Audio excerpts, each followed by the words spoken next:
मेरा नाम गोपाल चौधरी है। मैं आर्ट्स फैकल्टी का स्टूडेंट हूँ और आज मैंने दिल्ली विश्वविद्यालय के बेहतर इंफ्रास्ट्रक्चर को लेकर, स्टूडेंट्स को पानी को लेकर, हाइजीनिक वॉशरूम को लेकर और क्लासरूम में डिजिटल बोर्ड को लेकर और कैंटीन के अच्छे फूड को लेकर और सारे तमाम मुद्दे, स्टूडेंट्स के लिए डाटा जो चोरी हुआ उस तमाम मुद्दों को लेकर और दिल्ली विश्वविद्यालय का जो प्रशासन है वो एक तरफ दूसरी विचारधारा को दरकिनार कर रहा है, इन तमाम सारे मुद्दों को लेकर मैंने वोट दिया। और सिर्फ मैंने ही नहीं, दिल्ली विश्वविद्यालय के हजारों स्टूडेंट्स जो इस नाकाम प्रशासन से परेशान है और इतनी समस्याओं से परेशान है, वो चाहते हैं कि हकीकत में इन तमाम सारे मुद्दों को वो हकीकत में तब्दील हो, इसलिए हमने वोट दिया। अच्छा, तो जैसे आप किस पार्टी को आपने वोट दिया है? मैं NSUI से हूँ और national student union of India और पिछले 4 साल से एक्टिव हूँ। इस बार मैं भी खुद टिकट मांग रहा था लेकिन किसी कारणवश मुझे टिकट नहीं मिल पाई, लेकिन फिर भी मैं संगठन के साथ खड़ा हूँ इस बार। और जो मुद्दे थे लास्ट टाइम, रौनक खत्री जो प्रेसिडेंट बना NSUI ने, उन्होंने पूरे साल काम किया। लोकेश चौधरी जो थे उन्होंने भी काम किया, पूरे संगठन ने काम किया। लेकिन आज आपने देखा होगा कि दिल्ली विश्वविद्यालय के अंदर वोटों के अंदर धांधली हुई है, वोट चोरी हुई है। पहले देश के अंदर लोकतंत्र की हत्या हुई, आज दिल्ली विश्वविद्यालय के अंदर लोकतंत्र की हत्या हुई और बड़े लेवल पे भाजपा की सरकार, RSS के लोग और तमाम सारे प्रशासन, दिल्ली के मुख्यमंत्री।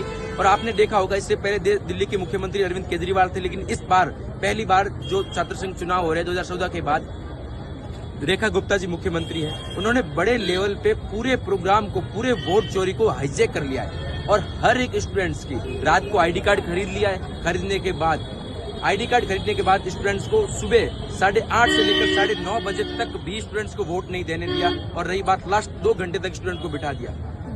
इससे यह साबित होता है कहीं न कहीं भाजपा की सरकार ने पुरजोर तरीके से पूरा जोर लगा के अपने ABP के प्रेसिडेंट कैंडिडेट को जिताने के लिए सब कुछ दांव पे लगा दिया।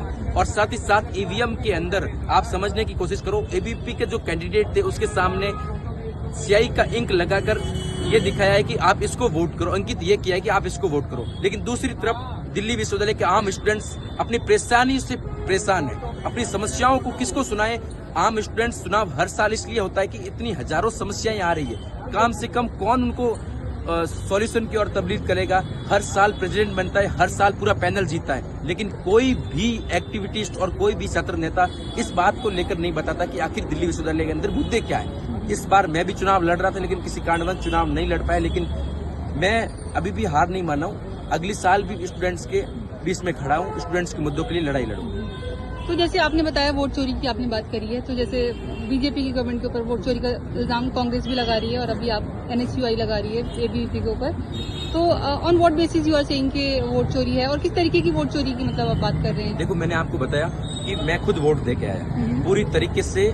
जो प्रोफेसर है दिल्ली विश्वविद्यालय के, ये संघी प्रोफेसर है, संघी प्रोफेसर लगते हैं, इनके किसी भी डिग्री का मायना नहीं होता। दिल्ली विश्वविद्यालय के अंदर प्रोफेसर लगने के लिए डिग्री का मायना नहीं। दूसरी तरफ ABP के अंदर आपने कितना टाइम दिया, वहाँ कितना काम किया, उसके बेसिस में दिल्ली विश्वविद्यालय के अंदर प्रोफेसर लगाए जा रहे हैं। ये ग्राउंड रियलिटी है, हजारों स्टूडेंट्स को नहीं पता, लेकिन CUT जैसे बड़े एग्जाम को क्रैक करके दिल्ली विश्वविद्यालय के अंदर स्टूडेंट्स इसलिए पढ़ने आते हैं कि देश के सबसे बड़े प्रोफेसर हमें को पढ़ाएंगे, हमें जिंदगी के अच्छे लेक्चर देंगे, जिंदगी के सबक सिखाएंगे। लेकिन दूसरी तरफ जो ABP के अंदर, संघ के अंदर काम करते हैं, उनको प्रोफेसर लगा के फिर स्टूडेंट यूनियन के चुनाव में पूरी तरीके से चुनाव के मैनेजमेंट को हाईजैक करके अपने प्रोफेसर ही अपने स्टूडेंट्स द्वारा ABP को वोट दिलवाते हैं। कहीं न कहीं सरासर गलत है, लोकतंत्र की हत्या है। इसके खिलाफ दिल्ली विश्वविद्यालय के हर एक स्टूडेंट्स की आवाज बुलंद है। हम पहले भी साथ खड़े थे, आज भी साथ खड़े हैं।